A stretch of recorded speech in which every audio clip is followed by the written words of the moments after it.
Darwin's. Do you ever use Plantinga's evolutionary argument against naturalism? Godless girl, maybe you suffer from short-term memory lapse. You do recall that I've told you I consider you a troll?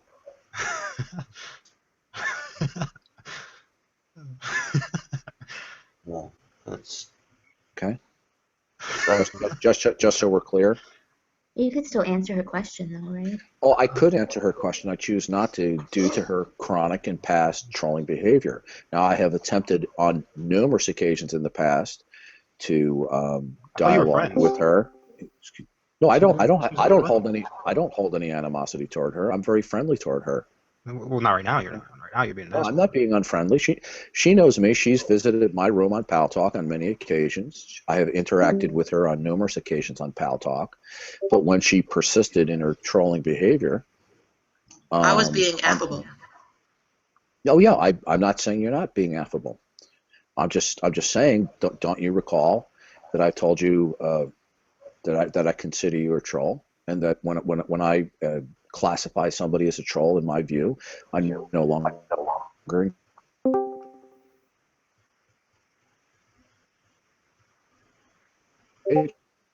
Your mic is cut.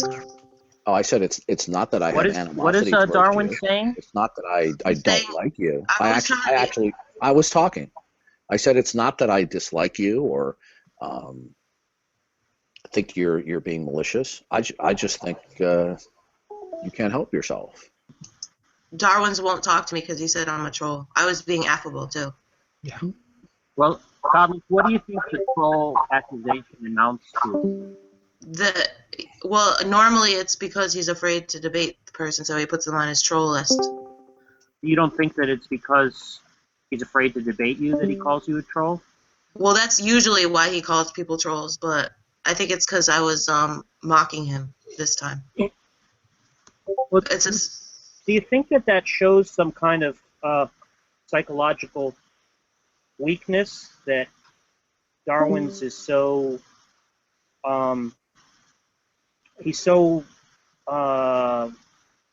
he lacks so much confidence in what he's saying that when people mock him, even if he can actually defeat them in arguments, it means he has to call them trolls?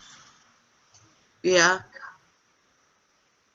I mean, it seemed like if a person were psychologically healthy, right, they would just take that kind of behavior with indifference, right?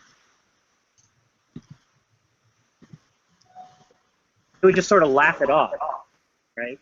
But in fact, you mocking him makes him really angry, right? Yeah, it's like some kind of megalomaniac or control freak, right? That with even the slightest bit of mockery, right? It's like you get banned on, you get put on the troll list. Yeah, Darwin's what I said recently that you declared me being a troll for. Everything I said was true though. What was that, Godless?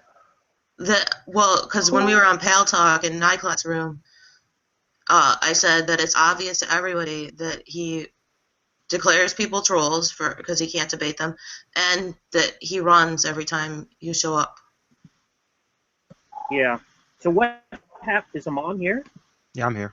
So what happened in the other room? I heard Godless was in there for like an hour, and then Philip showed up, and he just ran away right away. Oh, I just woke up, so I don't know what happened. No, but I thought Amon might have been in there. Oh, no, I wasn't there. I just woke up. We'll have to rewind the stream. Philip was saying that it sounded like they were rehashing the incident yesterday where Darwin's called G. Whistler a child molester. And the interesting thing about that was that Darwin called him a child molester because he claimed that it was unsubstantiated, that he had been quote mining. But didn't G. Whistler substantiate that Darwin's had been quote mining?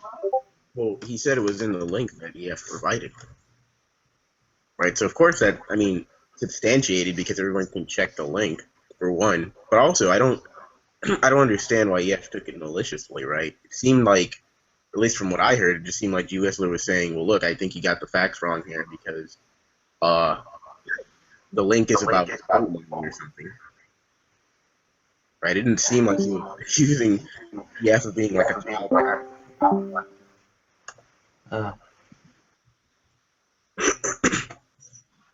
Yeah.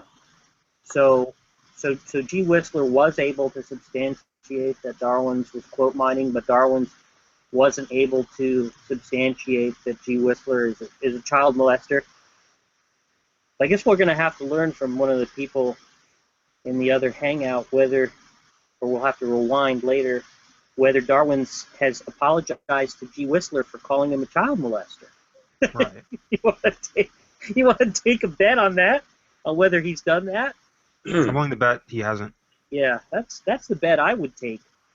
Well, yeah, EF has no humility, so of course he's not going to do that. Yeah, I've never seen Darwin's retract anything that he said. And, he said some pretty outlandish stuff, right? Like that clocks don't measure time. Do they measure dick size? I'm sorry? I said, what do they measure, dick size? Well, that's the interesting thing. I think he said that they measure the rate of change, but then when you ask him what the rate of change is, he isn't able to give an account of it without actually referring to time. So, you know what he said, Amon? He said that change doesn't presuppose time. That you can have, well, that's all he said. Change doesn't presuppose time. But then he was asked, well, does that mean that there can be atemporal change? And he said, atemporal change is an oxymoron, equivalent to saying no change, change. Yeah. Now, why would atemporal change be an oxymoron equivalent to saying no change, change, or change didn't presuppose time? Do you understand that? Change doesn't presuppose.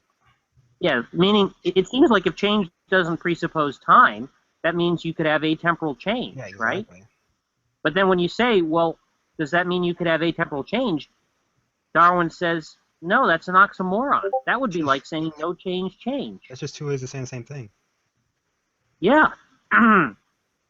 So this is the kind of stuff that he says when he goes off script, right? But the interesting thing is that unlike Matt Bell, who had the, intellectual honesty to admit that he was wrong on something, Darwin's never admits that, right? So he has to continue trying to defend this kind of stuff for the rest of his life, right? Because he has no ability to take anything back. Matt Bell is actually in there Hangout right now. Oh, okay. He's apparently changed his profile picture to Freddy Krueger. Oh, that's hilarious. That goes with being a non-Christian. Now, what was the thing? There were a couple of things that Darwin said the other day. Oh, yeah. So here's something Darwin said the other day that's going to go on to haunt him, because Philip was able to record it before he took the video down. Godless. He takes down all the videos on his channel because he knows that he says stupid things in them that will be used against him. So you know what he said the other day? I told Philip immediately as soon as I heard this. I said, Philip, you gotta record this. He said, chance, because you know how William Lane Craig uses this thing that, the only explanation for whatever cosmological constants or existence of life is going to be design, necessity, or chance. Design, necessity, or chance. Right. And so Darwin said chance is another version of necessity. You can understand chance as two deterministic streams. Oh, yeah, I heard that. Yeah. Two deterministic streams instead of one. Chance is another version of necessity.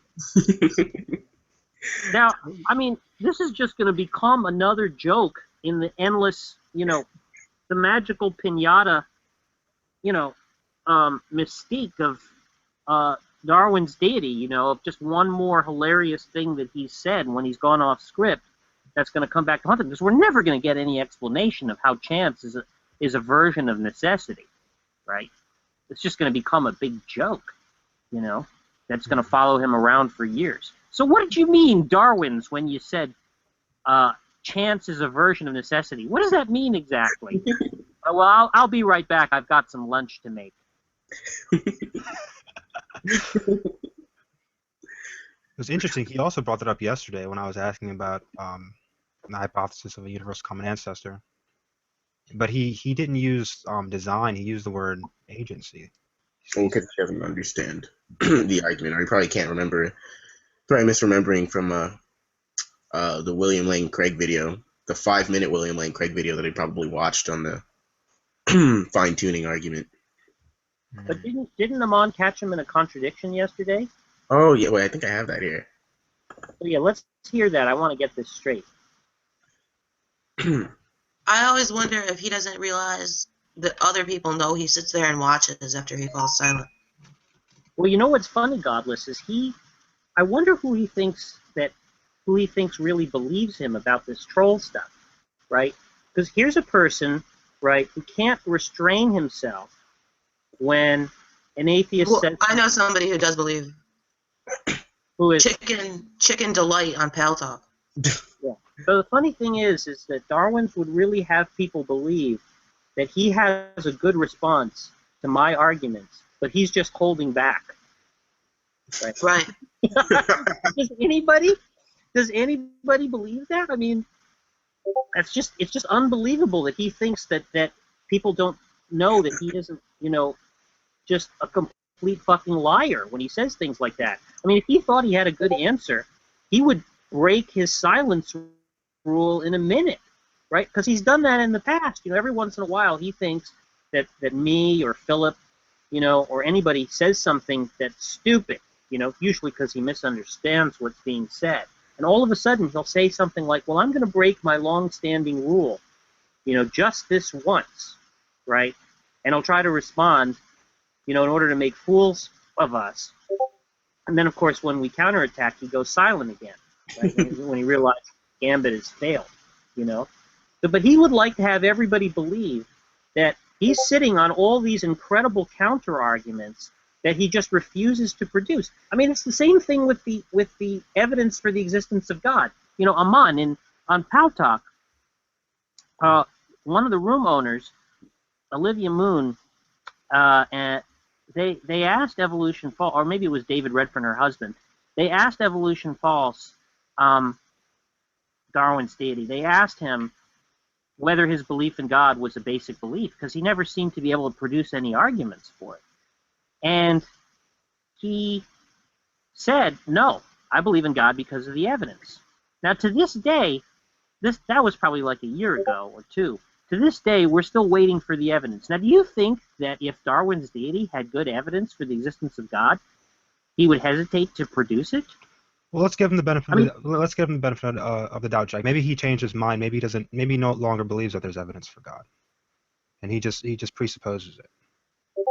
Oh, so Darwin's, do you now just presuppose that God exists without any justification whatsoever, or do you have evidence for the existence of God?